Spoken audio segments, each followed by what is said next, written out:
A conflict of interest. On the one hand, the conservation role of zoos is now regarded as their primary function.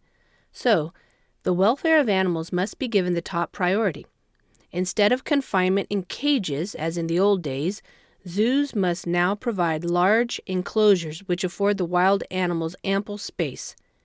The idea is that these enclosures should replicate as faithfully as possible the natural habitats of the animals.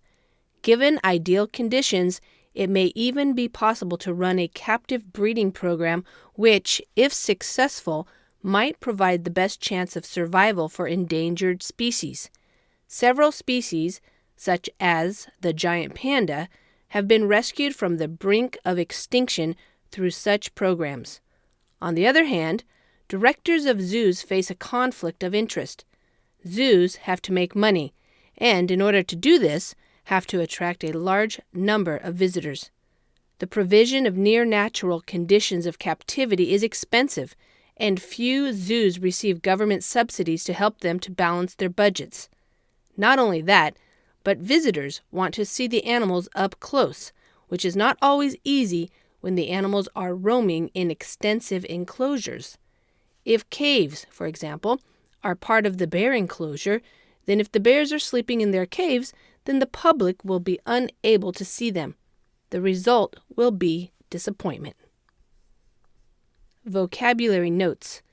A conflict of interest occurs when a person or organization is involved in competing interests.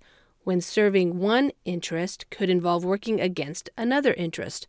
Often, it might be a financial conflict. This is a noun phrase, and in the plural, the form conflicts of interest is the normal usage. Example: the company faced a conflict of interest.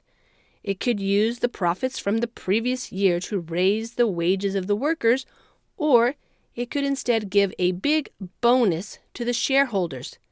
It is also used in another context when someone cannot make an objective decision because they will be affected by the result. Example: in a courtroom, members of the public are not allowed to sit on a jury if they know the person accused. There would be a conflict of interest, since their personal knowledge of the accused would affect their ability to make an objective judgment of that person's guilt or innocence. The phrase can be used in either speaking or writing papers. It is a natural expression and also formal enough to use in an essay. Think about a situation in which you or someone that you know has faced a conflict of interest. You might be able to use it when speaking about your career, for example. Topically, there is a conflict of interest between those who want to see people return to work and those who fear the health dangers of the spread of the coronavirus if this is done too soon.